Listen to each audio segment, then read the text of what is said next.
It looks like my regular intro is missing, but good evening, everybody. Welcome to Ravenstar's Witching Hour. I'm your host and head witch, Miss Solaris BlueRaven at the helm this evening.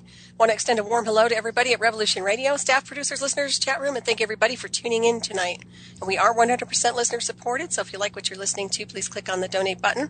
We appreciate your support and thank you for any contribution you can make to this excellent station. I will be taking calls in the second hour, and the number is 347-688-2902 or Freedom Screen on Skype, and you are listening to Studio A. And my special guest this evening is Rich Martini.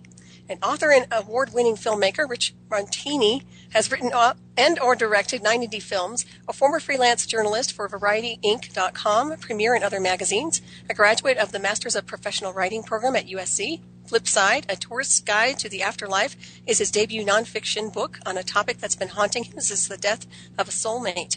After a dream vision of visiting his friend in the great beyond, Martini went on a literary quest to find out what the prevailing science and philosophical opinions on the afterlife are.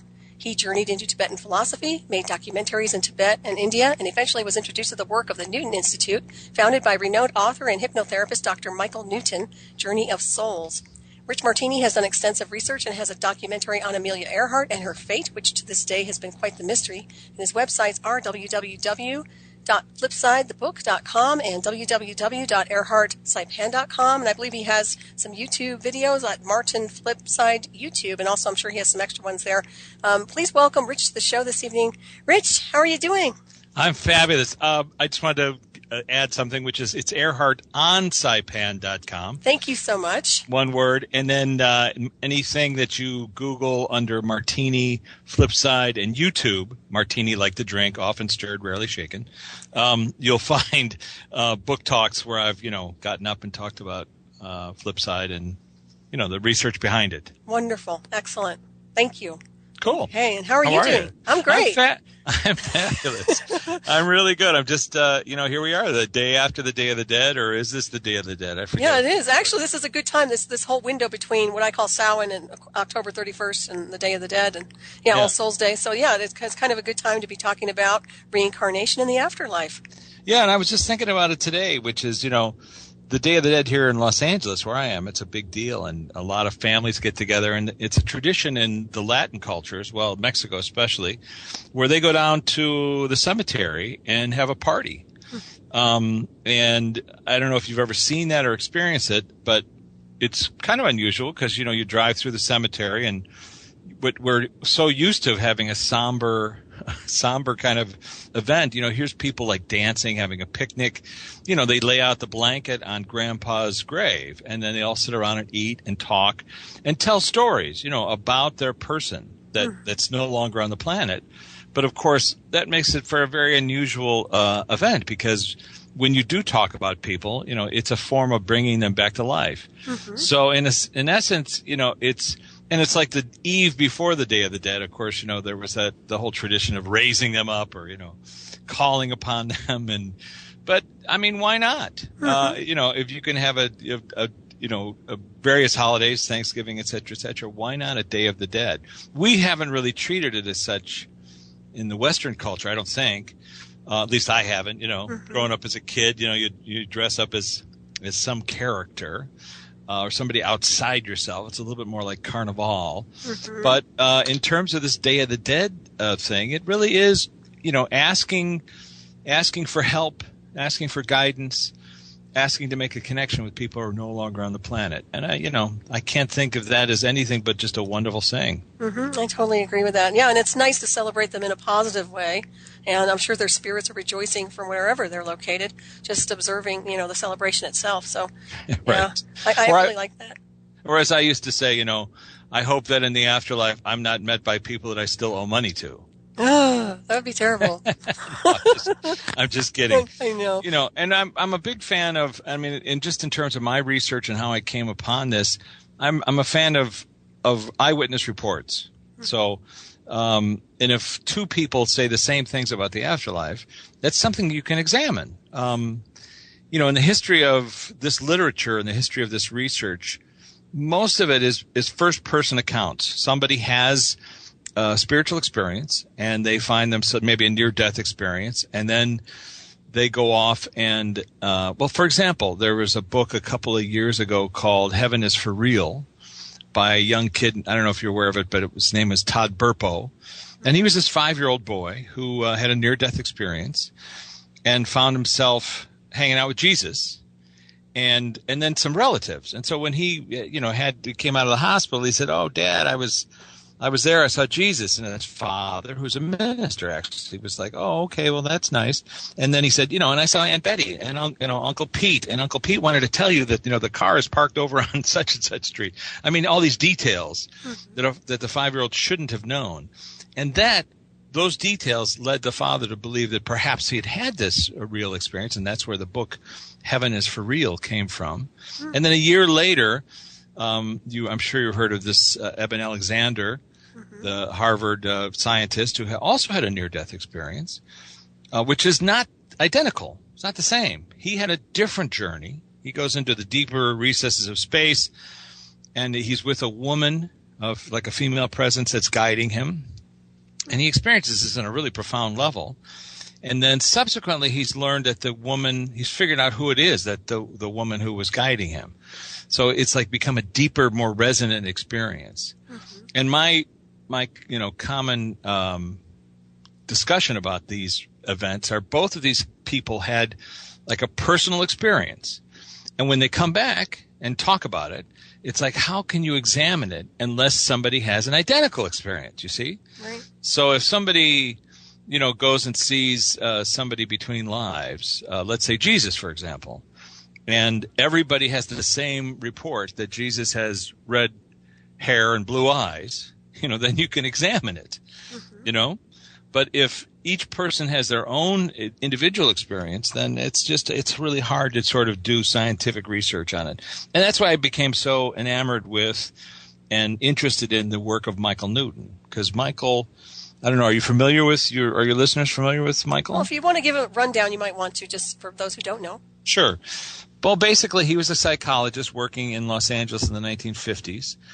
And he didn't believe in past life regression as a valid scientific tool or valid tool for his clients until one day when somebody came in with a psychosomatic illness. I think it was a back pain. And during the course of the session, Michael said, "Take me to the source of your pain." And he said, "Well, I'm in World War I, and I'm being stabbed by a German soldier. I'm a British sergeant." And Michael, because he didn't believe in past life regression, didn't believe this guy. And a little bit the way he is, he's sort of a relentless questioner. And he said, "Oh, really? So what regiment were you in? What was your mother's maiden name? What's your bunkmate's name? What street did you grow up on?" And as he put it, here's this poor guy writhing on the couch, being stabbed, and he's there, grilling him over these details. But ultimately, when the guy's session was done, the next day he called and said, "My wife wants to thank you. I'm better. I'm cured." But Michael wasn't satisfied with that, so he took the results of his notes and sent it off to the British War Museum, and then they contacted him and said, indeed, this guy had existed. He was in the Fourth Corps, et cetera, et cetera. So from there, he started taking past life patients, the same way Brian Weiss did. It's very similar, many lives, many masters. Brian Weiss had somebody with psychosomatic illness, and once they examined it, they were able to cure themselves of the illness. But in Michael's case, it was in the late 60s when a woman came into his office, was very depressed, as he put it, and she really, felt alone and adrift. And in the course of the session, he asked her to take him to the source of her pain, especially if there was a group involved. And then she said, "Oh, I see. Normally, I reincarnate with a certain group of people, and we had all agreed not to reincarnate in this lifetime. So now I'm fine. I understand it." And Michael said, wait a minute. Where are we? And she said, "Well, I'm with them now. I'm in my soul group. I'm looking at them, and they're explaining to me what we've all agreed to." And I realized, oh, yeah, that's right. I made that agreement. And Michael said, is this in the past? Is this in the future? When is this? And she said, "No, it's right now. It's right at this very moment." And she said, "I can see them in your office." And when she left, he said he'd taken extensive notes, but this was just really threw him for a loop. And basically, he closed his public practice, and for the next 25 years only saw people who could take him to this arena, this realm. And he grilled them relentlessly about what they saw, what they heard, what they appeared as, what the journey was. And he didn't publish these results until 1994 in his first book, Journey of Souls. Then a few years after that, Destiny of Souls came out, and then he wrote a primer for hypnotherapists called Life Between Lives. And then after that was a book that was written by hypnotherapists that he had trained called Memories of the Afterlife. And basically, in a nutshell, and just to put it in a sentence, roughly 7,000 people over 30 years said the identical things about the journey into the afterlife. Wow. And as I said from my premise, how do you examine this other than taking 2 or 3 or 4 or many cases and examining them? Now, as a filmmaker, been working in film for a long time, and cameras have gotten to a point where you can take them anywhere and you can film for any length. And so it occurred to me that if I could examine this, what he was talking about, if I could film a session, then I could quickly see for myself, because I was as skeptical as anyone would be hearing this information, which is like, what? Why you? Why are they telling you this stuff? You must be leading them, or it must be cryptomnesia, which is what science calls hypnosis and past life memories. It must be that, or it must be accurate. So that was my premise, and I was able to get Michael's last interview because he said he doesn't want to do any more interviews, and also I interviewed his wife, who corroborated pretty much everything he said. And something in her interview, I said, so what was it like for you when your husband came home with this information? And she said, well, I thought he was nuts. I thought they were going to take him away. She said, until I heard the tapes. Now, he had shared, some of these tapes with his wife, his closest partner. She had been a nurse. And once she heard the tapes, she realized, all these people were saying the same thing, no matter what their walk of life was. So I realized the tapes was the key. And since I can't examine the tapes, I could make my own. So I realized I could start to film these sessions. And it was at a conference in Chicago about 5 years ago, I think, my hometown. And it was a conference where they were basically giving accreditation to new people in the Newton Institute. And by the way, if you're looking for a Newton-trained hypnotherapist, the newtoninstitute.org has a list of all of them. There's, I think, 230 or some that are on the planet, or in countries all over the world. But basically, and they go through a rigorous, thing of learning his method, because what he discovered was that hypnosis as a tool, as a scientific tool, has not been very successful for the 100 years it's been in practice, because generally a psychiatrist or psychologist will have somebody in for an hour, and they don't get very deep. So Michael discovered that if he had 4 to 6 hour sessions, sometimes over 2 or 3 days, he could get people to go into this realm where they claimed that you were in the life between lives, back with your soul group, back with where you chose to be the person that you are. So that's what he perfected, and he basically teaches a series of questions that people ask. And I must say, examining the questions, they're judgmental, or they're neutral by design. So you might say to somebody, where would you like to go? Or one of the key questions is, can we go to a previous lifetime that has some influence on this life? And of course the answer could be no. No, I don't know what you're talking about. I don't know how to do that. Now, there's also the client-patient paradigm, which is, a scientific conundrum, which is, of course, a person's not feeling well, so they go to see a doctor, and they say, I need your help. And then the doctor, of course, wants to help them. So there's this kind of the need for things to happen, right? And so a person might have a prevailing problem, and this is where science would say, well, that's a problem inherent in the research, because they're coming in to be cured, and you're, as a doctor, trying to cure them, okay? Right. But in my case, I thought, well, how can I defeat that? And I started choosing people to do these sessions, people that I've known since my youth, or people I've known for years, let's say, professionally, that I know them to be honest people. I know they're skeptics, let's say. I know they don't believe anything I'm saying about this research, but they've agreed to try it out because, to prove me wrong. Let's just go there. And I've taken people out to sessions. I drive them out, sometimes different hypnotherapists. Recently, I've been working with Scott DeTamble. He's lightbetweenlives.org here in Claremont, California. And he's excellent. He's a virtuoso at what he does. And so far, I think I filmed about 20 different people in his offices. And basically, I go out and set up a camera, and then I try to disappear. And he does what he does. And every single one of these sessions has had the same results. People not only remember a past life, but they also go into the life between lives, where they get to examine why they chose that lifetime, okay, and this lifetime, and what the two have in common, the common thread between the two. So it's not enough to know that you were on the Titanic or Cleopatra, let's say, or whatever your memory is of Egypt or some other great distant place, or sometimes World War I, World War II. Thank God for the internet. We can really research these things now as people are saying them. Yeah. But not only why did you choose that difficult life, why did you choose this life? And what's the common thread? And you'll find, oh, I see. In that lifetime, I was talking to a fellow today who had remembered very vividly, without the help of a hypnotherapist, very vividly being a Roman soldier and being stabbed by one of his own men and trapped in a cave. And I said, what was your emotion while you remember this? And he said, I even said the word treachery.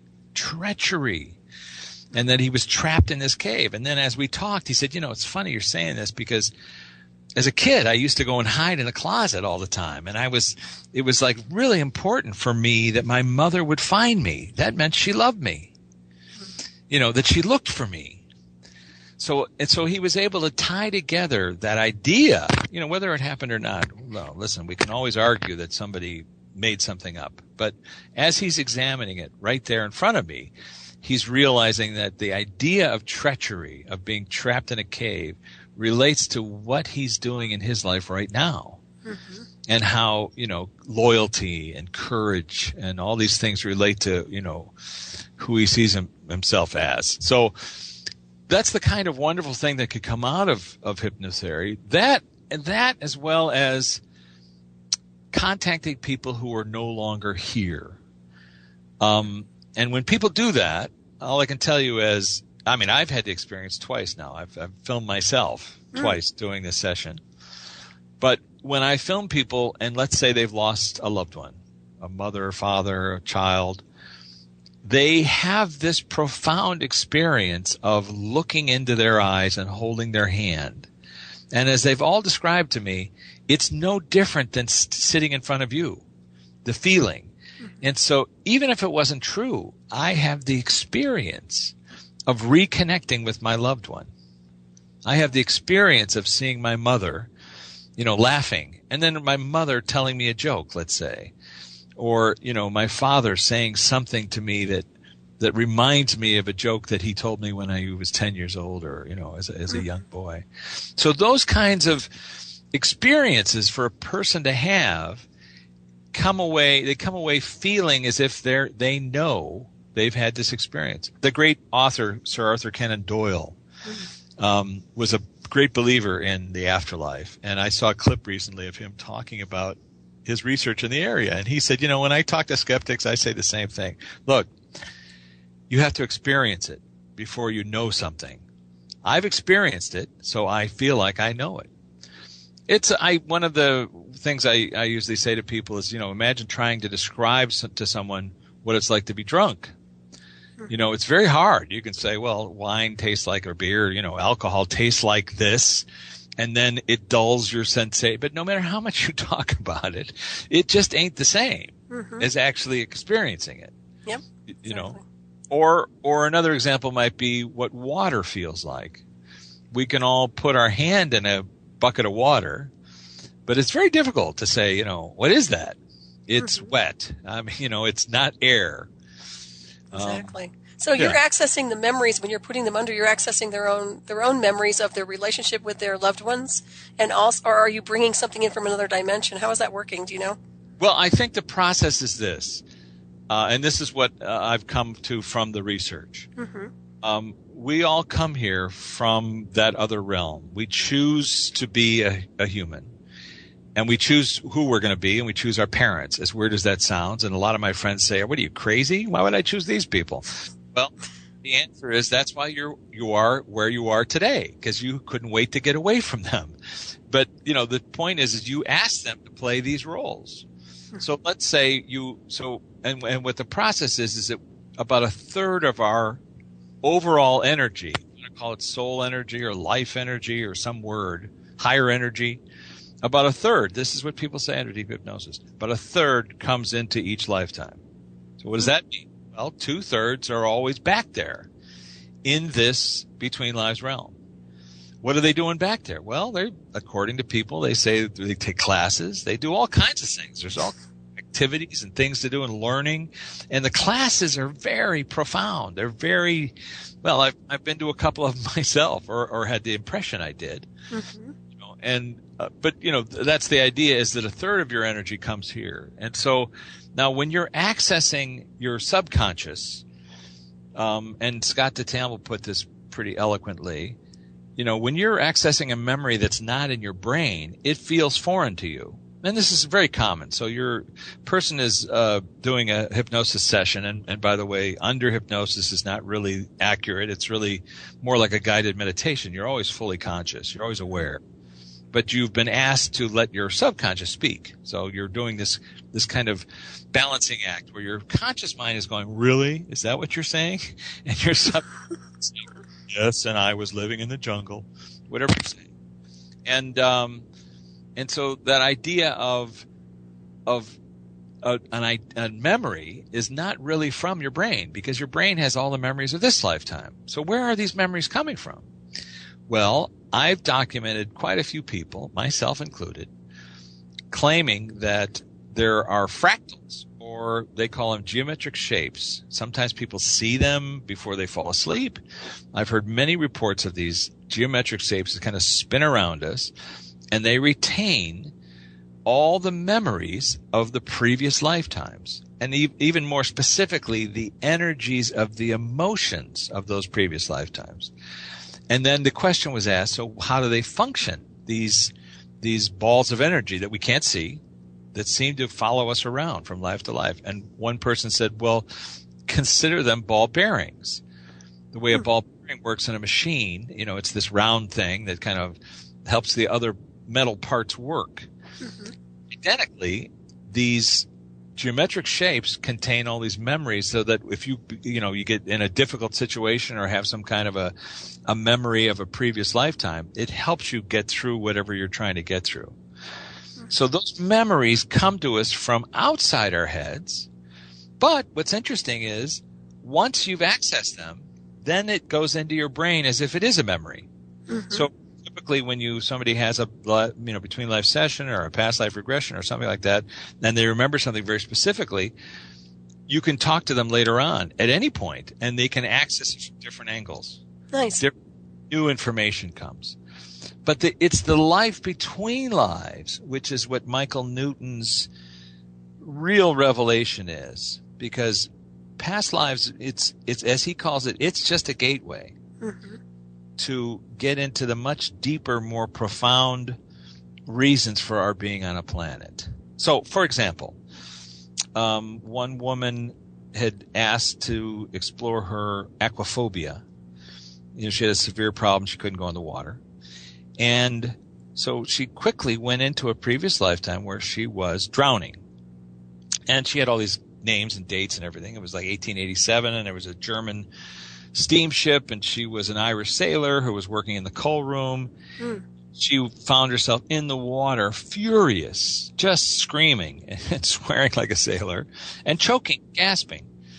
And then the hypnotherapist helped her sort of get up past that till, after her life had ended, and now she was up looking at it from a higher perspective. And she said, oh, I see. I was I was not a good person. I was a bad person. The ship had run aground, and I had been stealing food from all the other comrades on the ship. And so they had voted me off. Wow. And here she had been in the water and shouting at the captain. And she was saying, he seems to be enjoying this. But now, from this other higher perspective, she said, oh, my God, he's coming to me. He's holding my hands. He's saying, you have no idea how hard it was to do that to you in this lifetime. She said it was an agreement. So she had asked him to perform that task so she could learn the negativity of her actions.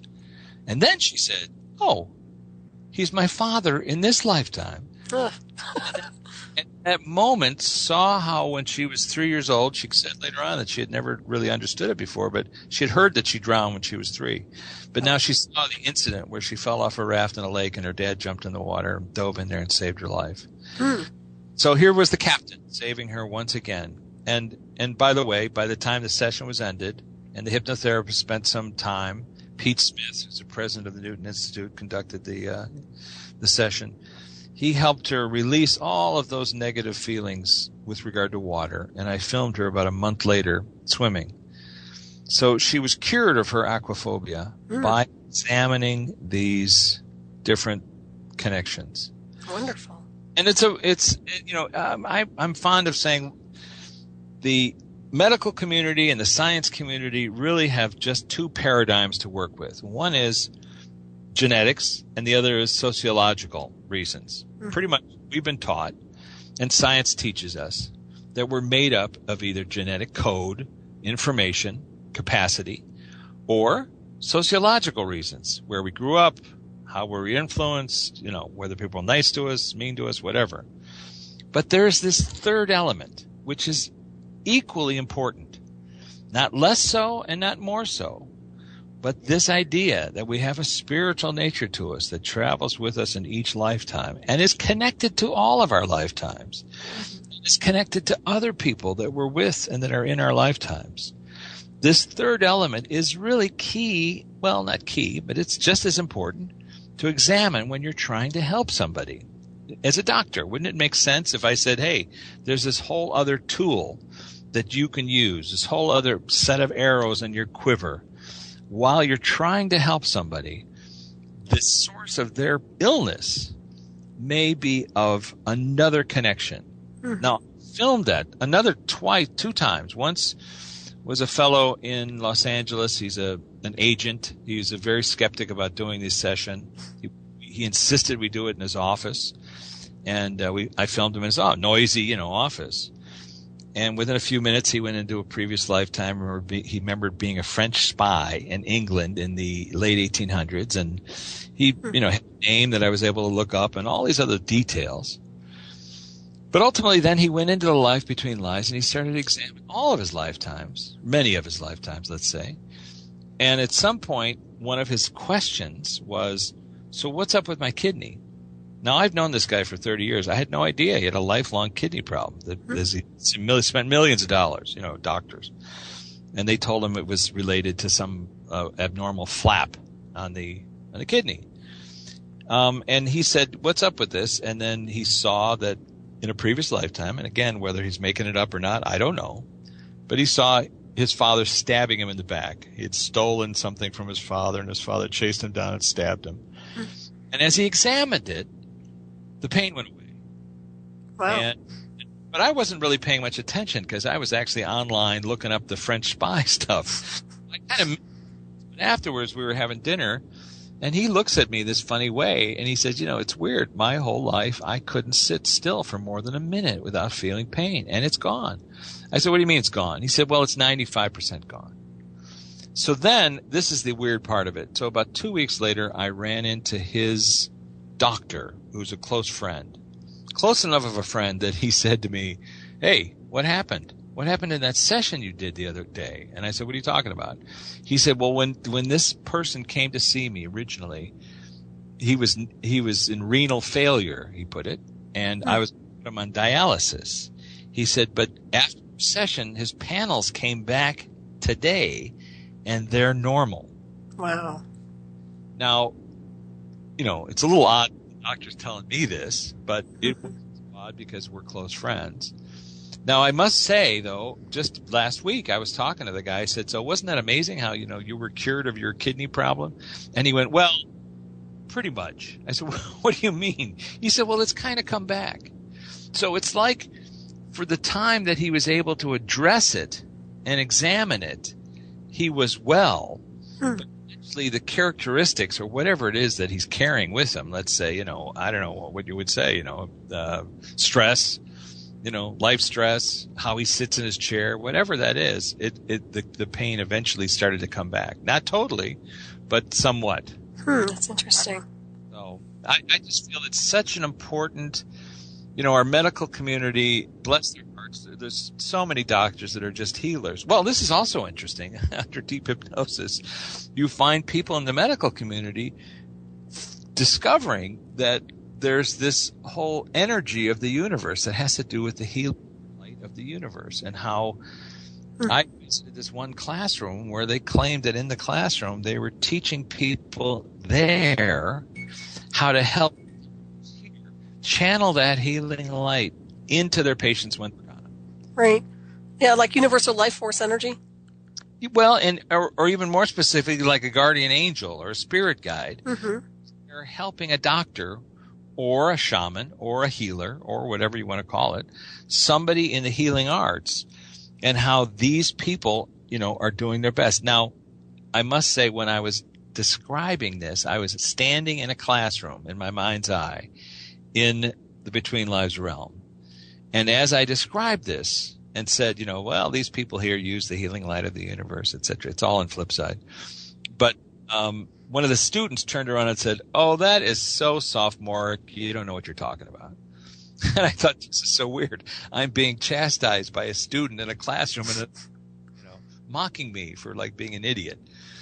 And I then said, well, he's right. I'm telling you this in a very simplistic manner. I said, the more complex version of it is that the doctor in his journey in this lifetime may have signed up to heal so many people and not everybody. And the patient may have signed up to examine the energy of a particular illness so that they could learn from that, being debilitated or some other reason, whatever. There's a million reasons why people sign up to do things. So it was too simplistic for me to say that that's how it works. Because all these a myriad of other factors that are involved. Doctors don't cure everybody, and clients don't always heal. But the takeaway is that we not only choose our lifetimes, which really puts a whole different spin on what we're doing on the planet. We have free will, and sometimes we choose bodies and experiences that are difficult. We sign up for what we think we can handle. That's what everybody says. And sometimes you get here and you're like, I can't handle it. This is way difficult.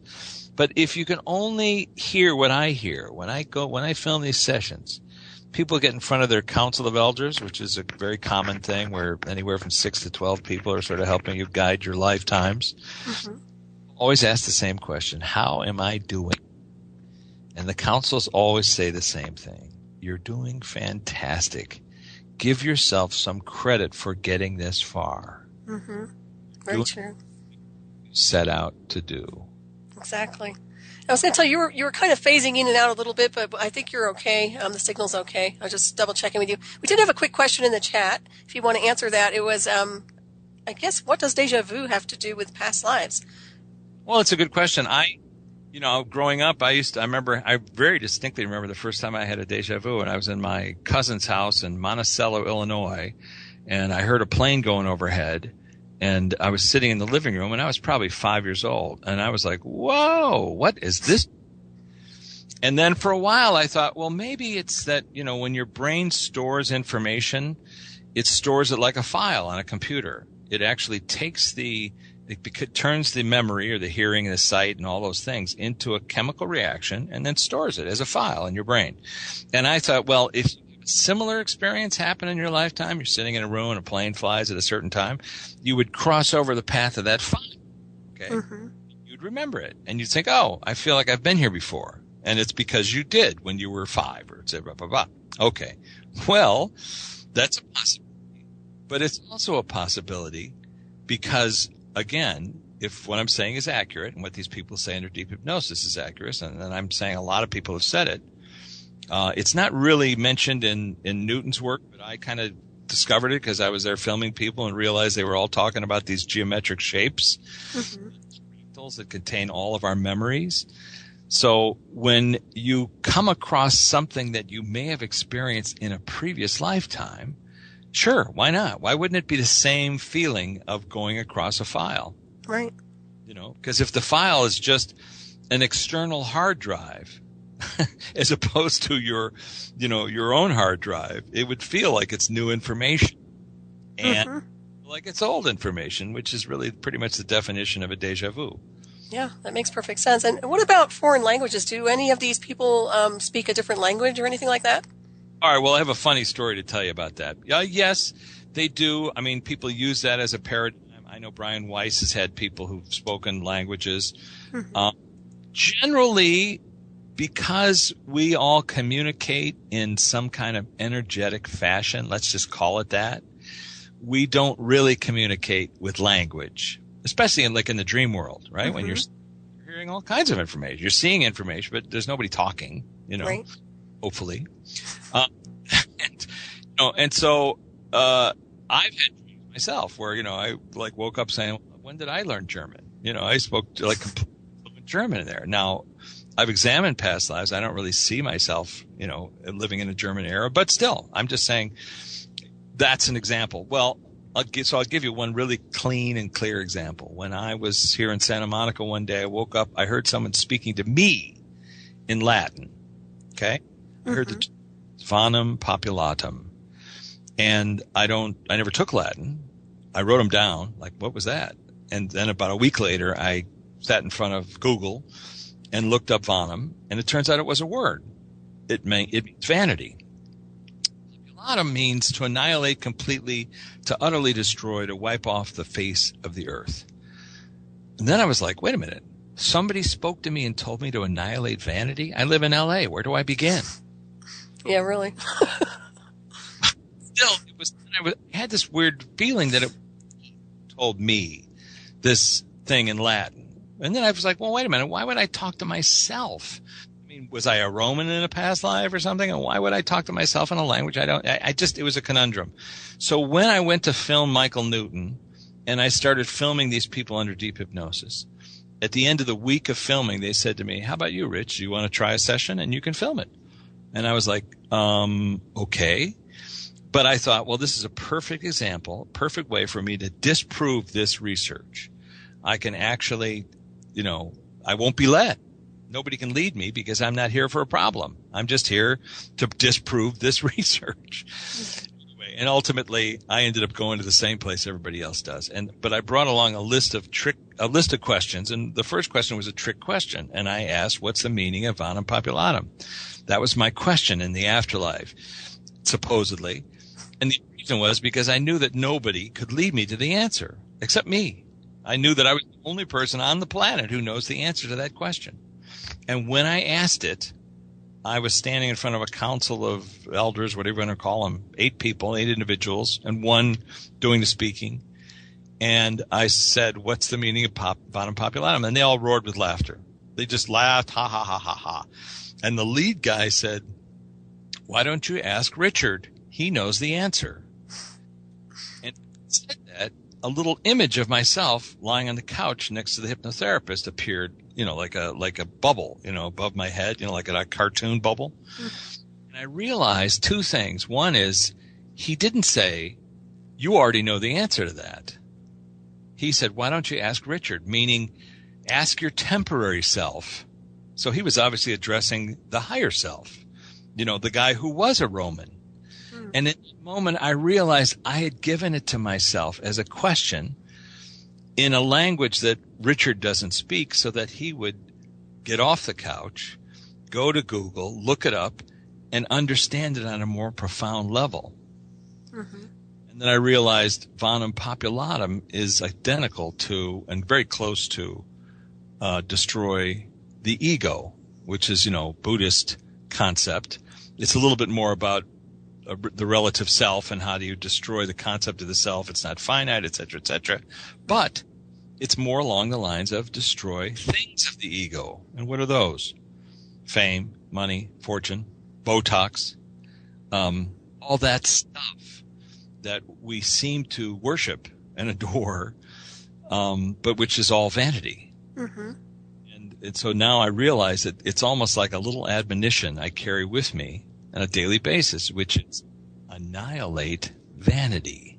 Mm-hmm. So when you see it, you hear it, you see it on TV, you see it, around you, you see it in other people, just give yourself pause and go, okay, that's vanity talking. Right. Yeah. So that was a foreign language that was spoken to me under deep hypnosis. I wasn't speaking it. Very interesting. Wow. And so far as the universe itself goes, what do they say God is, or do they ever even define any type of being or intelligent, energetic associated? Oh, actually, there was a session I did. How much time do we have left? Well, we're good. We have about 15 minutes before the first break. Great. So, I took in a friend who was a skeptic. She said to me, "I don't believe anything about hypnosis. However, I need to ask some questions about an operation I'm going in to do." And so, she said, if there's any kind of way that I can help my healing process through the subconscious, that's great. And I said, okay, great. So we go to the session, and sure enough, she jumped quickly into a previous lifetime with all these details, stuff that I could look up. And then eventually she got to a point where she was with her spirit guide, and she asked him the question, what about this operation that's coming up? And he said, oh, your surgeons are great. They're very smart. They're very talented. They know what they're doing. Don't worry about it. It's just a physical thing, which I thought was an unusual answer. You're talking to a spirit guy, you think he would say, oh, no, you must come back here next week. And, no, like it's nothing. It's no big deal. Go get it taken care of. And then the follow-up question was, well, is there anything that the hypnotherapist can say or do that will help me in the healing process? And the spirit guide said, why? Is he a surgeon? Like with such sarcasm. I just tell you the answer. It was just so funny to me. But anyway, 3 questions that you brought, which were from a skeptic's point of view. One was, what's the meaning of the shift? And that was in relation to back a year ago, 2012, people were talking about the Mayan prophecy and some kind of a shift among us. Mm-hmm. 2 was, is the universe a machine? And number 3 was, who or what is God? Great skeptical questions. Mm-hmm. The answer to the first one was kind of funny. He said, in terms of the shift, you humans always feel the need to name things as if that'll give you a better handle on them. That's great. And I'm thinking, oh my God, he's mocking humanity. But then he said, in terms of the cosmos, the shift is no big deal. Well, that was funny too. Just a guy who would reference the cosmos, it's like instead of if Jupiter was going to run into Saturn, that's a big deal. In terms of the shift, no, not a big deal. He said, but if you want to understand a shift in consciousness, imagine yourself a crab walking on the ocean floor, and you open your eyes and suddenly realize you're in an ocean. It's a shift in consciousness. And that thing of, asking a fish, how's the water? And the fish goes, what water? It made me realize also, we live in an ocean of oxygen. We share it. We breathe it. Goes in and out. We don't see. It's certainly no different than water. Mm-hmm. In fact, water. O2, right? H2O. It's the same principle, the same properties. And then you also think like, well, why would I put any pollution that's going in and out of my body? That doesn't make any sense. Anyway, I got that all from that perspective in that very moment. Then the second question, is the universe a machine? And to my surprise, he said yes. The universe functions as a mechanism. However, it's sentient. Which to me was like, excuse me? What did he just say?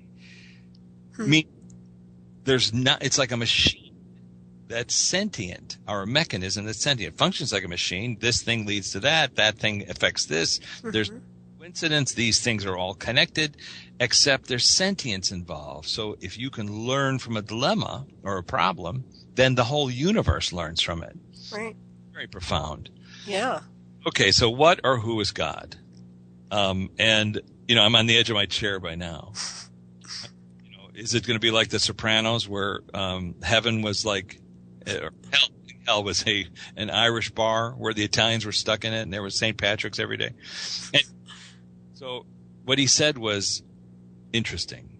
God, he said, is beyond the capacity of the human brain to comprehend. It's just not physically possible. And at first I thought, he's ducking the question. He's just not answering it. But wait a minute. He's like saying, a computer has so much information it can handle. And if you give it too much information, it freezes. So it's beyond the capacity of a computer to understand certain things. And what he's saying is it's so complex that it's beyond the capacity of the human brain to comprehend. It's not physically possible. But then however, you can experience God. But, oh my gosh, this is great because like I was saying earlier, you can experience water. It's hard to describe what water is really, because for me anyway, no matter how much I talk about, it's wet and it's cold and it's liquidy and it's different than air, it's really hard to actually say what it is. So it's beyond my capacity. Anyway, to be able to explain what water is as a physical substance to someone. Let's just say. So, but he said you can experience God, and to experience God, you need to open your heart to everyone and to all things. Now, I thought that was so interesting because how difficult it is. Opening your heart to everyone means, to me, take judgment off the table. It can't even be part of the paradigm. To open your heart to everyone means everyone. The worst person among us, everyone. Open your heart to them. It's a whole different paradigm than, thinking of them. It's open your heart. And it also means lowering your defenses. Right. Because we do. We defend ourselves constantly. But the idea of opening our heart to everyone sounds like a namby-pamby world. But it's not giving your heart to everyone. It's just opening it. The other part of it is, and to all things. And it made me think of the Native American thing of everything is animated with the Great Spirit. Right. All things contain a certain amount of life's energy, And so therefore, if you're going to open your heart to all things, that includes water, air, food, the earth. I mean, why would we fill it up with junk and pollute? If you're open to, you know what I'm saying? If your heart is open to that glass of water, why would you throw ink in it? Right. Yep. Anyway, so that was pretty profound, but then it led me to one other concept, which is we all have heard the idea that God is love. But it made me think that love, which is a word that, of course, we can't define, we can agree upon it means something. We know what it means, connections between people and things and our fondness for them and very deep, profound love and et cetera, but that the idea of love as it permeates the planet and the universe is what God is. So as opposed to God is love, love is God, which then, makes you think, okay, well then religious concepts and religious arguments and religious, stuff, it's not that it's inaccurate. It's just not deep enough. It doesn't go far enough. People in many religions say, open your heart to everyone. Of course, we've heard that a million times. Right. But from this point of view, because they are of yourself, love your neighbor as yourself because they're of the same, whatever you want to call it, spectrum. Right. Essence of origin, perhaps, or? Yeah. The same essence of origin, whatever that is, beyond my capacity to explain, but at the same time, I can experience it. And by the way, I've also done this as a sort of a sidebar. I've noticed in quite a few the people's accounts of great spiritual experience and apotheosis of sorts, they describe something where they feel connected to everybody. They see everyone as a light. They see all the light, feel part of a tree, whatever it is, the descriptions, and they're very frequent in these sessions where they feel connected to everyone simultaneously. And I would venture to say that they're experiencing God. Very nice. So. Wow, that's incredible. And we're getting ready. Well, we have a little bit more time here, but we're going to be heading for a break pretty soon. But so the stored trauma that they have through their past lives, now it sounds like it's spontaneously healing as they're accessing it for the most part with most people, or no? It's spontaneously healing in some cases, but then I don't know if like Brian Weiss goes back and interviews them a year later or 2 years later and says, is your pain still gone? Interesting. It's something you'd have to do scientifically. But, listen, part of this research is to help people. I gave a speak in Tucson a couple of weeks ago, and I posted it online. It's on YouTube. And after the end of the session, I came upon a woman who was telling me how her son had checked off the under his own hand about 5 years ago. And so I asked her, if he had left a note, and he had, and the note was something along the lines of, I just don't feel right here. I don't feel like I belong here. A very common thing that people say. Mm-hmm. Yes, it appeared to her in any kind of dream or anything. And she recounted this dream. She said, right after he passed, I had this dream. We were in Paris together. He was a little baby. And I put him in a crib in this room, and then I went out and sat on the balcony. And I said, now, have you ever been to Paris? She said, no. But the odd thing is, 2 months ago, her best friend had died and left in her will 2 tickets to Paris. It's my contention that you just everybody's a different FM receiver. So, if I hear something from the spirit world, let's say, or my dad, when he passed away, came and he spoke to me, and there's somebody, my brother, he doesn't hear anything, and he could ask, like, well, why did he come to you? What's the difference? And when I asked my father that question, why are you telling me this? He said, because you can hear me. It wasn't like an emotional thing. He was just stating it, because if you could have said, because your tuning can pick up my voice. That's all. It's very simple. Mm-hmm. So everybody is tuned differently. And I think, for atheists, skeptics, or people that are just, non-believers, and of course, you have to honor that. That's their choice. That's who they chose to be. Non-believers, that's okay. There's absolutely nothing wrong with that or good about that or whatever. There's no judgment whatsoever. Mm-hmm. But I would contend that they are just tuned in a different way. Okay. And so, those people who are tuned in. And the other weird thing is when you're talking about this stuff, people say, well, I talked to my spirit guide, and my spirit guide said to do this. Hey, could you get your spirit guide to give me lottery numbers, please? Spirit guides are not omniscient. They are not all-knowing. Mm-hmm. They have had more lifetimes than us. They are observing us. They've seen all of our lifetimes. But that doesn't make them all-knowing. Mm-hmm. So, when you ask them questions, they give you their best estimation. Right. About what that's going to be. Anyway, so I just want to point that out. When you hear something from somebody in the afterlife, doesn't mean it's gospel. Let's just call it that. But it very well could be something else. So, speaking of Amelia Earhart. Yes.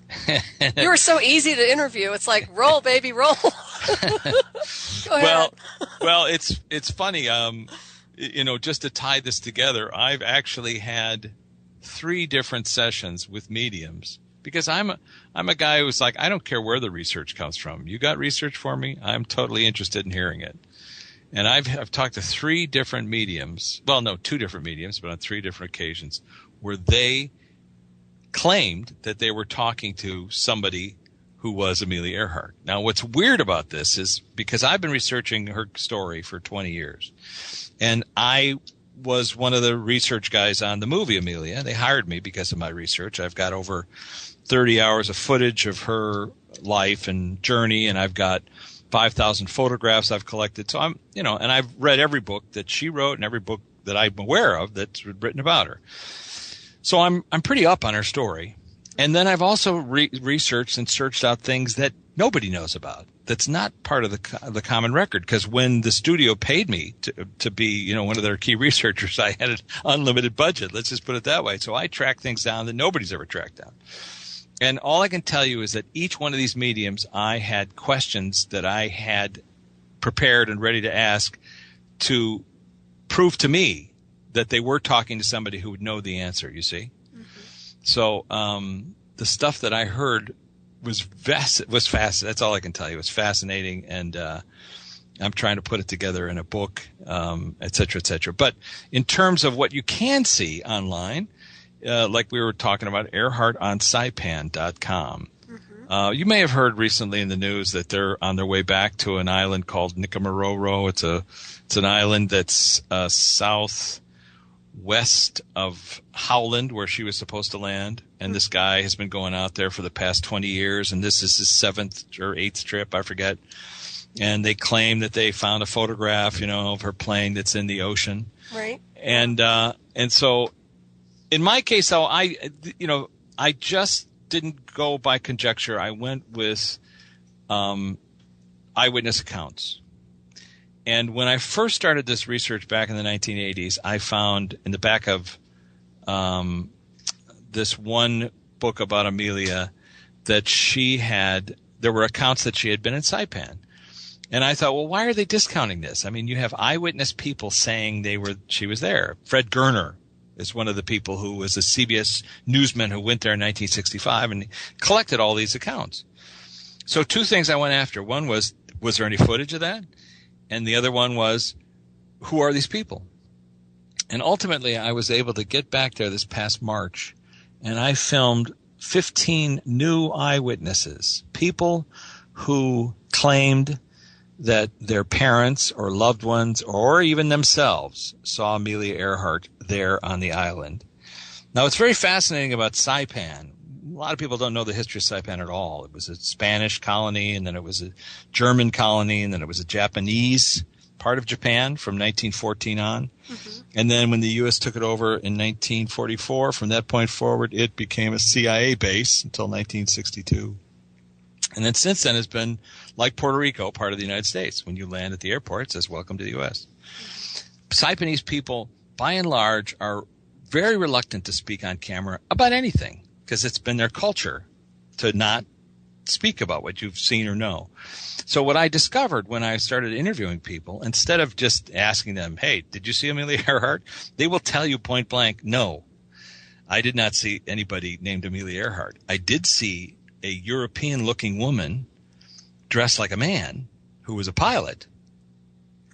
But because no one ever introduced them, they won't say something they didn't see or know to be true. So what I discovered was by asking Saipanese people about their family history, about what it was like for them during World War II, I came into new information about, what that experience was like, as well as, which gave me context to understand what happened. So here's what happened. Amelia and Fred Noonan took off from Hawaii originally. They went to Hawaii. She ground looped. Harry Manning was the guy who was the radio operator. He was supposed to go with them around the world. Harry got off the flight at that point. Nobody knows why. But they didn't have a radio man. And so by the time they did take the flight, the U.S. Navy repaired her plane. According to a mechanic who worked on the plane, he claimed 2 spy cameras, Fairchild aerial reconnaissance cameras had been placed inside of her plane.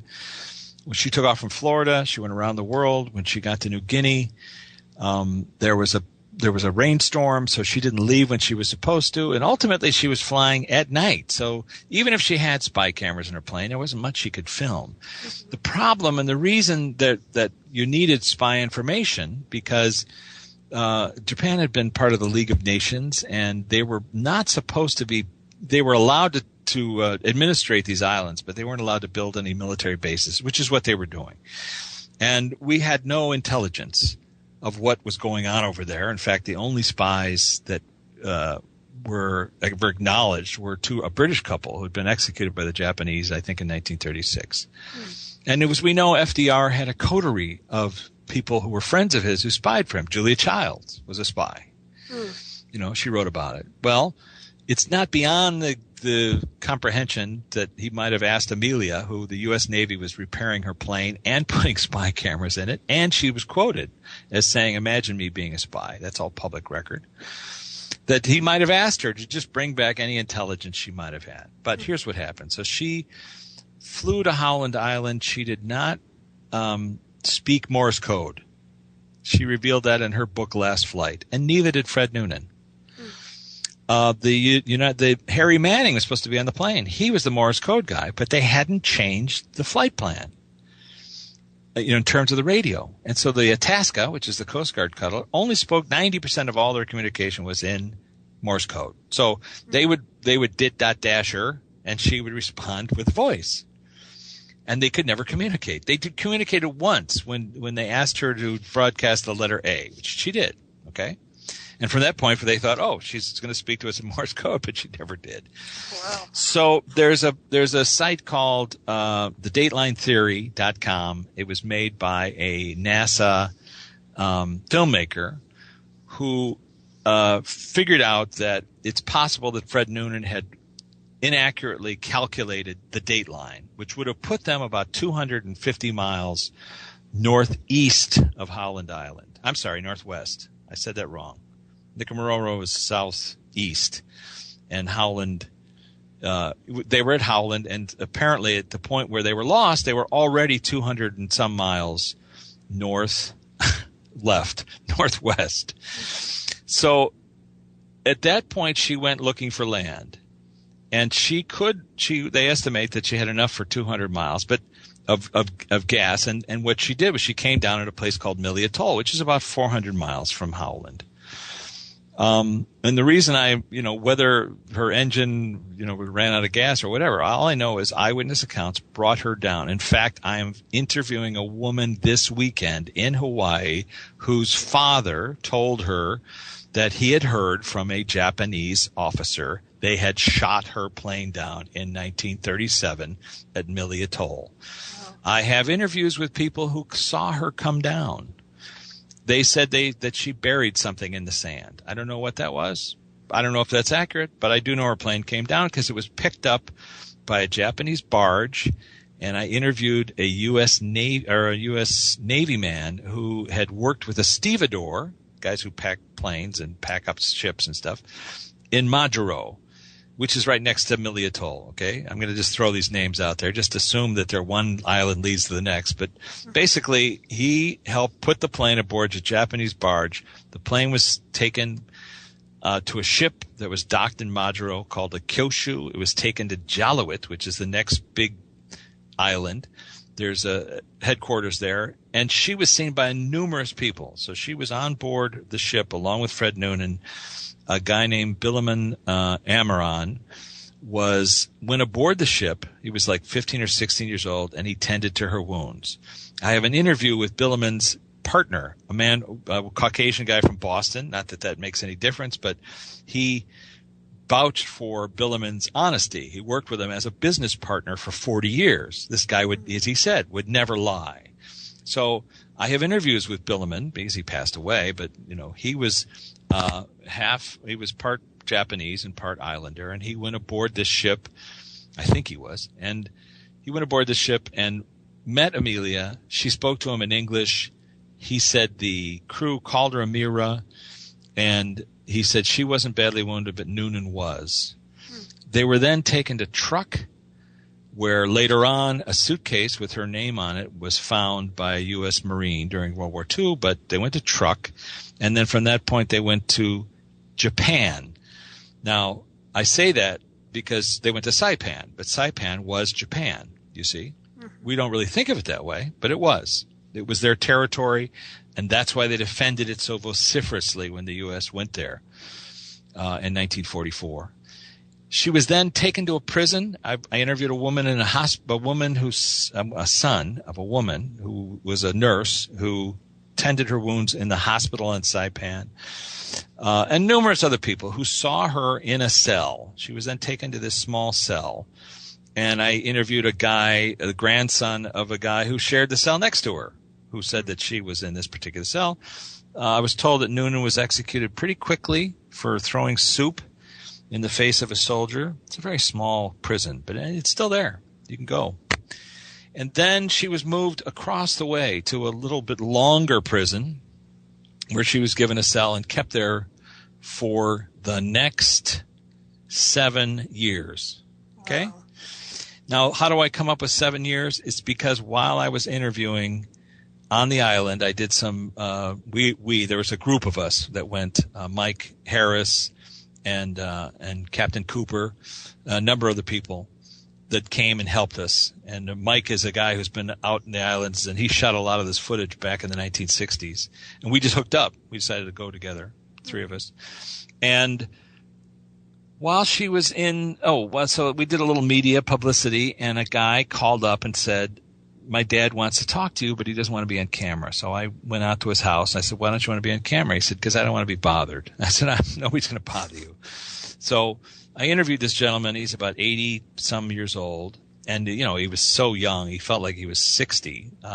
But he's on this footage at earhartonsaipan.com.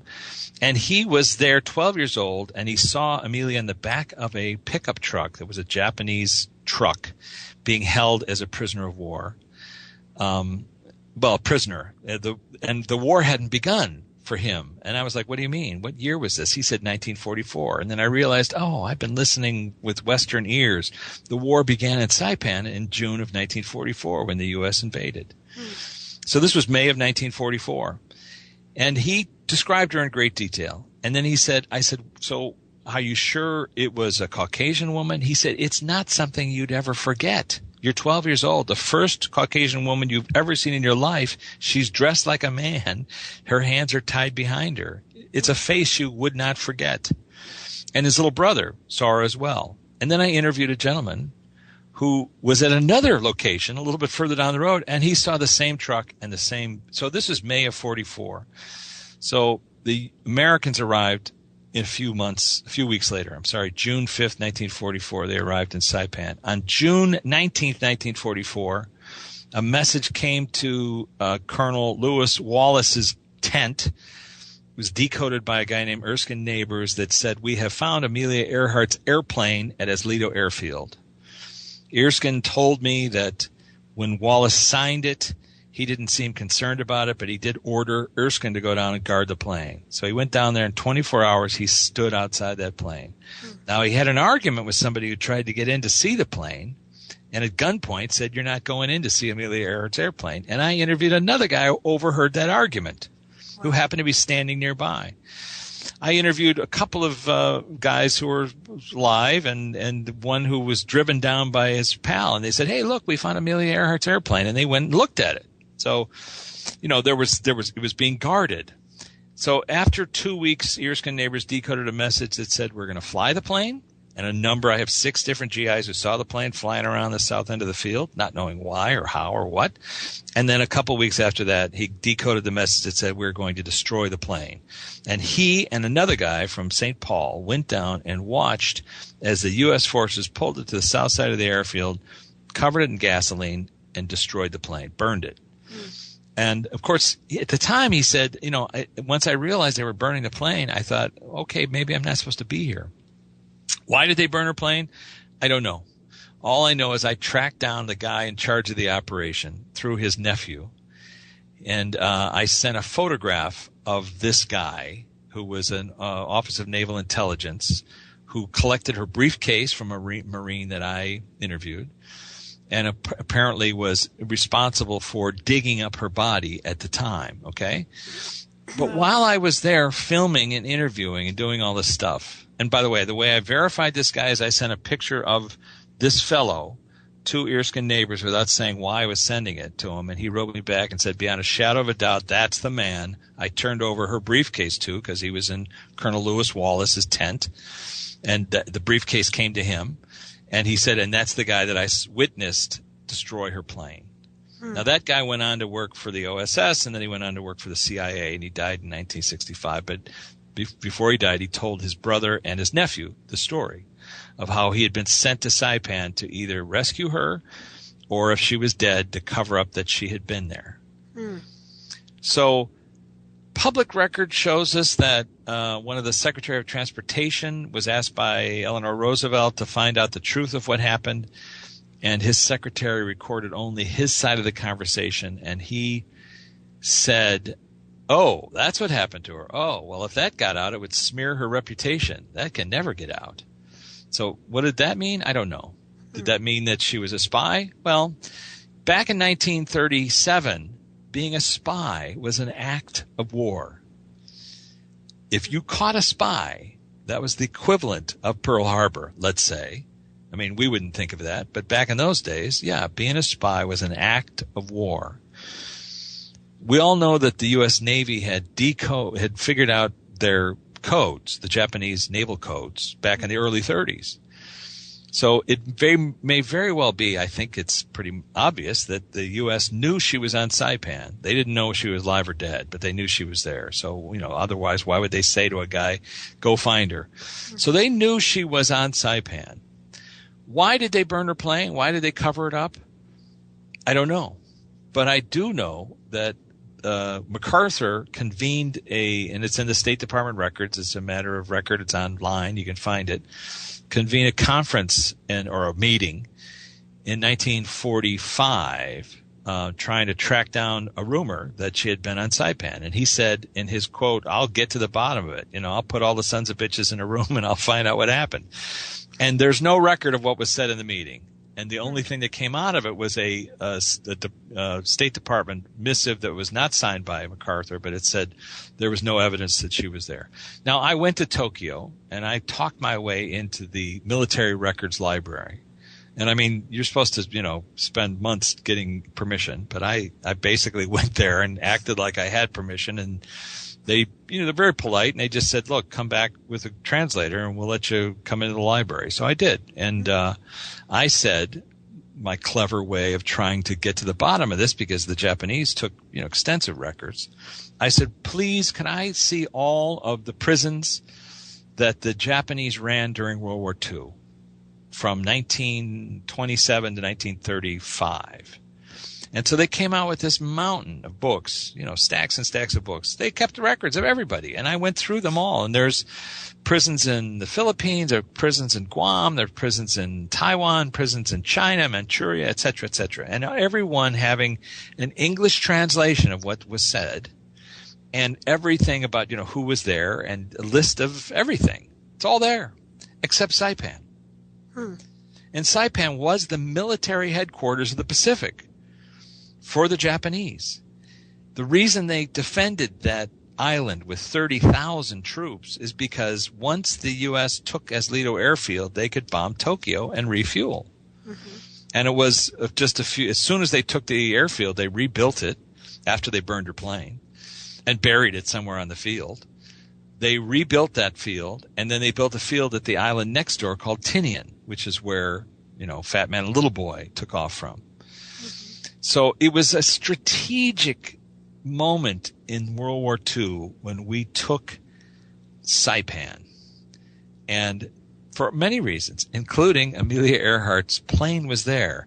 Now, a couple of things. When I was there, I realized, because I've read all the books, and I have eyewitness accounts, at least 3 different cemeteries where people said that Amelia was buried.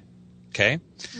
And different cemeteries. I mean, literally, and I went to them all, to what's the left of them. And people had said to GIs, well, these flyers are buried here. Now, they may have been referring to 2 U.S. flyers that were shot down and executed in March and February of 44. So they may have been mistaken about who the flyers were. But anyway, you have these 3, and so people are always looking for her body in a Christian cemetery. So while I was there, I interviewed a woman who lives next door to the cemetery. And she said her grandfather was Japanese. And she said that her grandfather, in the 1960s, she had been taking a class and she heard about Earhart on Saipan. She asked him about it. He said, don't ask me about that. I don't want to lie to you. I don't want to tell you the story. Just, it's not for you. You're too young.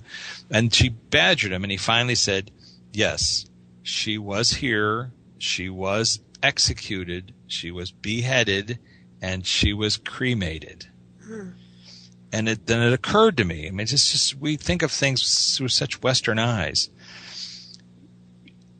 I said, so the Japanese were cremated here? She said, yes, of course. They don't bury their dead. They're cremated.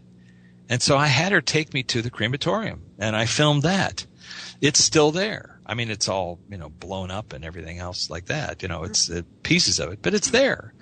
So it made sense to me. If you're going to have this high-profile prisoner, and by the way, the way I got more details was, of course, by going to mediums, where one medium said, one person claiming to be Amelia Earhart said that, the idea of looking for her body, it was not a great idea, and that she wasn't going to help anybody try to find her body. She said because, her spirit is still alive. And she also said, and I would prefer that people remember me for who I was as I lived and not how I died. Nice. Yeah. So it's important to remember that. Amelia was an incredible woman who changed the face of navigation, of airplane travel. She was a hero to so many people. She overcame so much difficulty in her life. There's a reason 35,000 schools are named after her and bridges and everything in the United States. There was a reason that Apple, the first woman they did in their campaign, the second person after Albert Einstein, think different. It was Amelia. She is somebody. And my point is very simple. If she sacrificed her life in this brutal way, being in this cell that I've been in, and having to listen to those roosters and chickens crow day in and day out as they do in Saipan, listening to the rain falling on that tin roof, and knowing she'll never fly again, and being a pawn, literally, where they could have used her, but from what I'm told is they waited because they thought they could, and then it just became too late. And then they didn't want to, be part of a tribunal over maltreatment. And they, got rid of the evidence. And when the U.S. got there and found her plane, you're in the middle of a battle. It's not like it's something that's easy to stop and say, well, let's stop and talk about this for a while. You really have to make a decision. Do we explore this? Maybe they didn't know. Maybe they thought that she had become a spy. They didn't know. It's possible they didn't know. It's possible that they did it out of respect for her. That destroying this evidence, just let her be somebody who disappeared in the ocean. That's a better, easier story to grasp and tell than, and listen, it's not about the Japanese, because the Japanese and the Saipanese got along famously. They made their country wealthy. They were sugarcane growers. And they got along, and people intermarried, and there's quite a few quite happy. It's just that, and the government of Japan eventually turned right wing. It eventually became militaristic. So by the time the war began, these soldiers were coming from Manchuria. And the islanders all told me this. The island didn't change until 1941, 42. These new soldiers came in and they were brutal. And they treated everyone like slaves. And they rounded people up and forced them to jump off the suicide cliffs. And they were just off. They shot kids. A woman told me the story about a friend of hers who didn't bow low enough, and the guy just took out his pistol and shot him. These kind of brutal things. But that was part of this, and I don't know how to describe it other than conservative. That's not the right term. Right wing, it's not the right term. But it does represent what happened. A fascist government came into power. And what really moved me was, while I was there doing research, I found these photographs, and there was a box in the History Museum, and it said photographs from a Jap wallet. And this Marine had shot somebody and then pulled his wallet out and found these pictures. And here was a story. It was a young Japanese kid wearing those kind of owl rim glasses. And he was about 15. And he looks, funny. He's like making faces to the camera. And then the next picture is him dating this girl. And you see they're in a formal outfit. And then you see them at their wedding, in that really incredible formality that they had. And then the next picture is of him with a baby, and the look on his face with his baby, and then his grandfather looking around the corner at the baby and playing with the baby, and then a picture of him in a Navy uniform, and then he goes to war and dies. And I was thinking, those are just the same stories that I've heard from kids from New Jersey who, went to boot camp, and 3 weeks later they were being shot on the beach in Saipan. Saipan was this place where people came from Japan and came from the United States and fought and died over principles. But my point is, it has nothing to do with the Saipanese people. It was just a place on earth that these things happened to happen. And certainly there were Japanese soldiers that weren't crazy kamikaze guys. There were just other humans that had to wear these costumes. And it goes back to our conversation earlier about choosing who you're going to be. Mm-hmm. In many of these cases, I find people who were on both sides of the war in World War II. And what they say is they chose, for whatever reason, they chose to play these roles. It was part of their agreement. And it was sometimes more difficult for people, according to literally, there's a quote in FlipSide, more difficult to choose to play the role of a perpetrator than to play the role of a victim, because it had more damage to a person's soul. So it took courage, and I hate to use the word out of context, but it takes courage to choose life. It takes courage to be here. It takes courage to choose a life that's more difficult. It takes courage to choose a life of a child that's got mental problems. It takes courage to choose a life of a person who's going to be evil, as we would say, pick up a rifle and maim people and hurt them and carry the energy of that. It takes courage to be the victim of that. To have those things happen. It takes courage to be alive. So I think it's an important issue to go down this path and examine what people say, under deep hypnosis about their previous lifetimes. I think it's important to examine why that Amelia Earhart, bless her heart, bless her soul, bless her abilities, when we examine how she died, you can put it in a context. Take judgment off the table. Mm-hmm. Just examine it by opening your heart to say, wow, I couldn't have chosen that. Mm-hmm. That was a difficult choice. She chose to become world famous. It's almost like a good news, bad news. Good news is you're going to become a household name. Bad news is you're going to spend the last 7 years of your life in a hole. It'll be really difficult, and you're going to have but very difficult death. Very much so. And before we break off here for a second, I just want to, you guys can call in if you want to call in. It's 347-688-2902. If anybody wants to call and ask a question, we'd love to have you call in. I just want to make sure I mentioned that real quick. And one more time, Rich, if you can just give everybody the name of your websites and how they can get a hold of your books and your videos and everything else. Okay. Earhart on Saipan.com has pretty much the tale of us going to Saipan and trying to figure this stuff out, and about a 35-minute clip that's on YouTube that is with these new eyewitness people, including Marines, U.S. Marines. And FlipSideTheBook.com and FlipSideTheFilm.com both will take you to, because the documentary is where the book came from. I had shot this documentary and I had so much footage I didn't know what to do with. And once I wrote the book, I realized I could make a documentary that's like a companion piece. So there's a 90-minute documentary that's available online, and then the book itself is for 99 cents right now through Kindle. So, awesome. This month, in honor of the Day of the Dead, it's gone to 99 cents. Well, that's very nice. Awesome. I have a question for you about the past life recall, or insofar as how do you know that they're not tuning into maybe the mass collective hive opposed to a personal life experience from another lifetime? Excellent question. And I got this question from Bruce Grayson, PhD doctor who's the father of near-death research at the University of Virginia. And he said to me, Rich, we don't consider hypnosis a valid scientific tool. And I said, correct, as you guys have practiced it for the past 100 years, an hour in a psychiatrist's chair.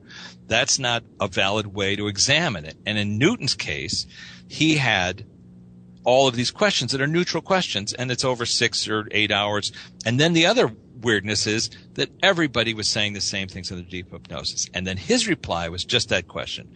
Well, we would then consider it to be the Jungian, Carl Jung, classic, the collective unconscious. So in other words, we live our lives and our energy shows up in a pool somewhere.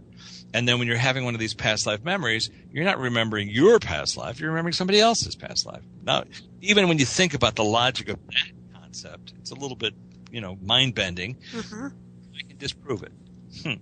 I said, okay, well, let me introduce you to a case from FlipSide. Doctor in Oxford, London, had a past life, a life between life session.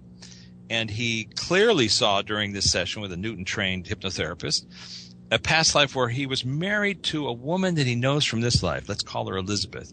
And she lives on the East Coast of the United States. So he's in London. He has a past life memory. He remembers being married to this woman in 1848. He's a banker. He lives in Boston. Okay. And then he writes to me and tells me, I had this amazing, adventure and journey, and I saw these amazing things. And I said, are you still friends with Elizabeth? He said, yes. I said, well, can you do me a favor? Let's do an experiment. Don't tell her anything about your session. I want you to contact her, and I will arrange for her to go and see a hypnotherapist in New York City. And that's what we did. And she had the identical past life memory, being married to him in Boston in 1848. Wow. That could not be coincidence. It could not be from the collective unconscious, because they couldn't randomly find two lives. Mm-hmm. And you these cases over and over again where people say, especially when two people come who've always felt connected and they do one of these sessions and they see the many lifetimes. But in this case, I actually did it from a scientific point of view. She knew nothing about his session. Nothing. And the hypnotherapist knew nothing about the session. It's the only thing they had in common was they were both trained by Michael Newton, so they knew the questions to ask to get them into the deepest part of their subconscious to, examine a previous lifetime. Wow, that's fascinating. It's like they designed a blueprint before they showed up on the earth, huh? Well, that's what everybody says, and that. So you got to think about your journey, Solaris. Mm-hmm. Sitting there with your soul group and saying, okay, what's my name going to be? And then you're like, no, I don't like that name. Okay. And he goes, no. In order for you to become Solaris, you have to be this other person first. And you have to be born to these people first, because that's going to help you get to this point. And you're like, okay. All right. I think I can do that. And then you go to your council of elders and they say, so what are you going to do, Solaris? And you say, I'm going to change people. Oh, caller, you have to mute there. Excuse me. You have to mute. Hang on for a second. All right, it's okay. We're ready to go. Go ahead. 816. Do you have a question? Yeah, Hi. Yeah, good evening. Good evening. I have actually two. Now, you're saying with the lives, does that mean your lives are already laid out before you go and they won't alter? And two, do you always come back as the same sex? Okay, let me answer those, and I'll just take them in order. And thanks for calling.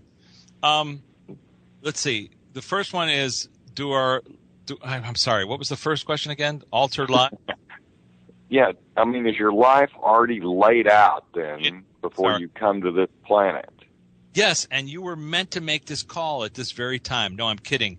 No, but more in terms of improvisational acting. So before you go on stage, somebody hands you some 3x5 cards, and it's the story points of your life. You're going to marry Betty, but you don't know how you're going to get there. You just know you're supposed to marry Betty.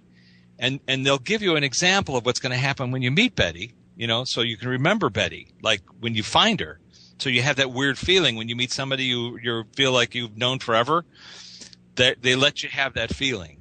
But no, it's not laid out like a screenplay, but it is laid out in terms of story points. So you're going to, and then it follows with the same question, same sex? No. Quite a few people switch it up because they're like, okay, I've been a woman for so many lives. I want to feel like what it's like to be a Viking, And let's say they choose during a certain particular area, like a muscular, masculine person. Or let's say they want to decide what it's like to be a woman, and they'll choose a lifetime where they'll examine that energy.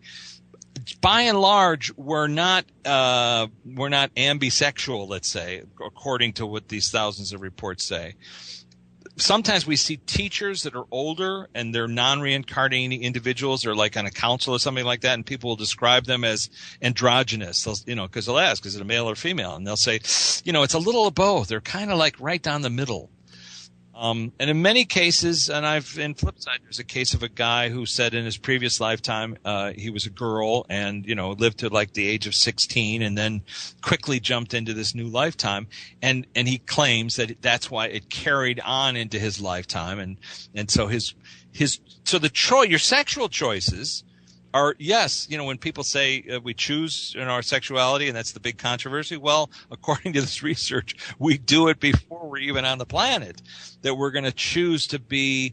And sometimes it's because there's a level of difficulty there, because we're going to choose to be somebody that's normally in the shadows, normally hidden away from society, or normally shunned, because that's going to help us learn, some more lessons about that energy. So in answer to your question, simply, no, it's not laid out, but the story points are. And of course, you have free will. This is the other weird part. You have free will, so you can screw it up at any point.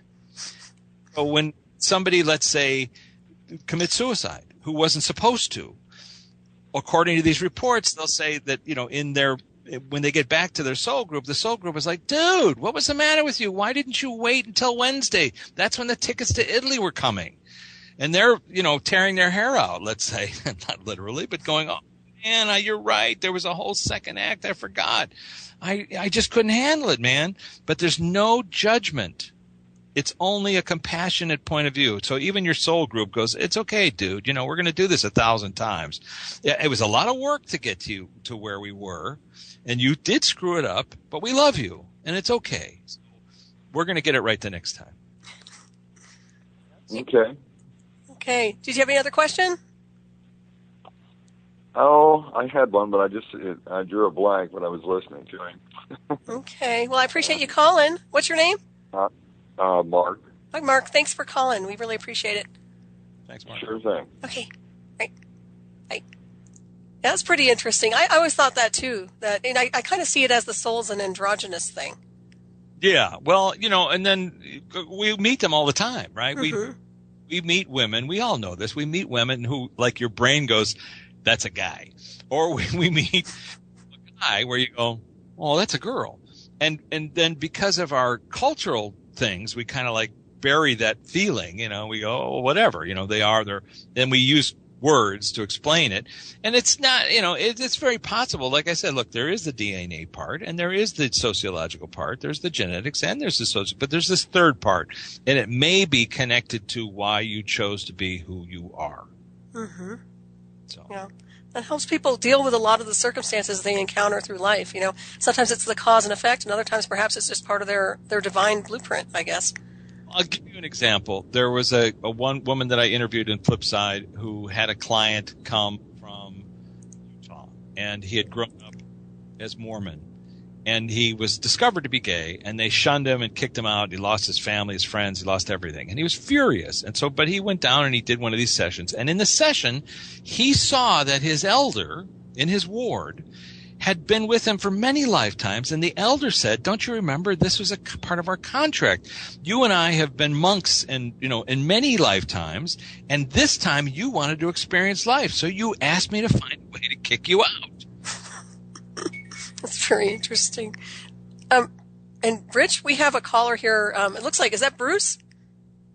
Wow, what a guess. Are you psychic? I am. How you doing, Bruce? Is it good? 760 is a generic area. Oh, I know, but I have my ways of finding things out. That's fine. I'm fine. Thank you, Solaris. Great show. Very positive. Thank you. Your guest reminds me a little bit of a great Bill Hicks line. I don't know if you guys know Bill Hicks, the American comic. You do? He had this great tagline about life. It's just a ride, man. I'm sorry. Anyways, I have a question, and it's just I just want to solicit your theories on the end game. I agree completely that this is what's going on, that these in-between lives exist. I've researched this material before, but just if you personally have come to any kind of a theory on why this sentient universe has set up this game for us, this goal. Yeah. Well, I'm sorry, I missed the last couple of words there, but a theory about why the universe is set up in a sentient way, or why this information is coming forth now? No, why this sentient universe has set up this game for us as souls. Yeah. You know, what's the end game? What's the end game? Here's the thing. I have come upon it for my own edification, and I mean by that is, I sit around and think about this stuff and like, what did he just say? What did that person say? How does this all relate to who I am, and what am I doing here? And so here's what I come up with, because I'm kind of a guy who finds things mostly funny, and that's just in my nature. I don't take things that seriously, and so I started to see it from that perspective. And think of it like this way: you and I and Solaris are all in the auditorium, or we're up in the balcony, and we're watching these kids in a sandbox. And they're in the sandbox, and they're furious. They're socking each other. They're upset over the toys. One guy's over there hoarding, the Porsches, and there's somebody else, crying over it. And we, out of compassion, go, oh, it's okay. Come on, everybody, let's not get so stressed out. And meanwhile, they're in the sandbox just duking it out. And it's kind of the way when you look down at a play that's happening. You're up in the theater and you're watching your friends, close friends, act roles out. Now, of course, everybody's different. Some people want to play the dramatic role. Some people want to play the guy who gets killed. Some people want to play the killer. Some people want to play the guy who's just hanging out in the background. And that's their choice, because we love all of our loved ones, don't we? And so we're up there in the balcony watching this play going on, but with people we know and love. And they love, I don't know if you've ever been on stage, but there's a thrill to be on stage. There's a thrill to act things out, to follow it to its conclusion. And then at the end, we're there applauding. Oh, good job. That was amazing. The death thing that you chose, that nobody expected you to go off the cliff and suddenly get hit by the tree. I mean, come on. I've seen you die 1,000 times. I have never seen a better death. So that idea that we take it so seriously that we think of the word game, I've heard this described like as a football field. So here we are in the stands of the football field. Now, when you get on the football field, you put on the helmet and you're hell bent for leather. You'll knock somebody's head off if you can. And so when you're in the game, you're totally focused on the game as best as you can, unless you're smoking a joint or something in the game. But, you're completely in the game. And when you're in the stands, you're rooting and cheering and going, come on, you can do it. And at the end, the game's over. Now, I played football. I know what that was like to win the game, the feeling. It's an incredible feeling of like, God, I was there with my brothers, my comrades. Let's say. So we have a tendency to think of the word game as a pejorative, like somebody's diddling with us, making fun of us, mocking us, teasing us. But really the word game is really kind of where we come from. When people describe their between life sessions and they talk about they're back with their soul group, frequently they'll talk about playing a game. And the games are mind-boggling what they talk about. This one woman, the woman who had the question about what or who is God, she said when she got back to her soul group, they were playing a game of cosmic tag. And so the hypnotherapist will describe that. And she said, well, you had to capture everybody in your soul group, but they could be invisible. And then she said, and then the twist is that they could be in any realm. So like in another realm, in another universe. Now imagine how to get your mind around how to play a cosmic tag where you're invisible, not only on this plane, but in multiple planes, and you have to capture all 6 at the same time. That's not just a game. That is something like really incredibly thrilling. Do you see what I'm saying? Pretty much so. I do, yeah. I'm going to take it off air. It's been an absolute pleasure listening to you tonight, sir. Oh, thank you so much. That's very kind of you. You're very welcome. Thanks for calling, good night, Bruce. guys. Good night. And we're getting ready to wrap this up. This has been a wonderful night, by the way, Rich. I'd love to have you back. I can't thank you enough for being on. It's been fabulous. So, and I wanted to just bring that to everybody's attention. I know everybody's enjoying the show, and I do want to thank everybody for tuning in tonight and everybody at Revolution Radio, chat room, and the callers and listeners and producers. And stay tuned for the fabulous show called Shiny Side Out with David Dunger and Becky coming up next to sail you on into the night. And, of course, next week my special guest will be Jim Nichols. And before we wrap this up here, Rich, do you have any final words? We've got a few more minutes. Anything you want to bring up? Well, let's see. I think it's just that thing about courage. I heard Scott DeTamble talking about this, and he's the guy at lightbetweenlives.com.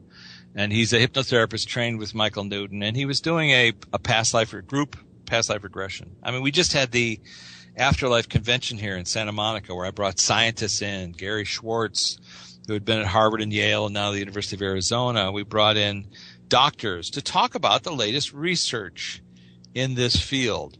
But when Scott got up, he said something that I thought was just really important to repeat, which is it takes courage to be on the planet.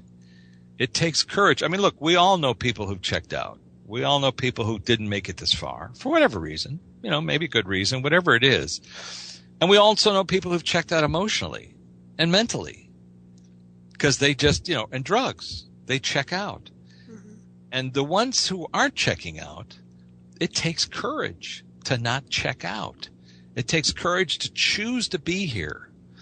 And so and all I can say is in some way, honor that choice. Honor the choice that you've made. As difficult as it might be from wherever you're sitting right now, as hard as it is, if you could just expand your mind for a moment to say, I've learned from this difficulty. I hate it. I hate but I'm learning from it. And as difficult as that is, that was my choice. We don't sign up for what we don't think we can handle. We think we can handle what we sign up for. So you got to give yourself some pat on the back for getting this far. Mm-hmm. I totally agree with that. Yeah, it's not easy. It seems like a rough planet to incarnate on sometimes. Well, I have heard this phrase. I've heard a couple of things about Earth from people. Where, people who claim that they've been on other planets, they go, well, this is the ballpark. This is where the real stuff happens. And the question is why? So what does that mean? And they said, well, you can learn more in a single day, more spiritually, in a single day of tragedy here on Earth than you can in 5,000 years on some other boring planet. Mm. And, when you think about a single day of tragedy, we all know what that means. We've all experience it, in your entire life. You think, well, there's that. If I could skip that day, whatever that day was, that would be a good thing. But that single day may have been the day that gave you insight into yourself. It gave you insight into humanity. For any of us who've ever been around a loved one who's passed on, and it's happened to me a couple of times, there's nothing more ennobling that you can experience in life than holding the hand of somebody who's going to pass on. It reminds you of why you're here, how you came to be here. It reminds you of all the stuff that's in your life, and it reminds you, the sort of the sanctity of the spirit and the sanctity of people. Anyway, and that other thing I just want to repeat is who is God? And God is nuts, it's beyond the capacity of the human brain to comprehend. Okay. However, you can experience God by opening your heart to everyone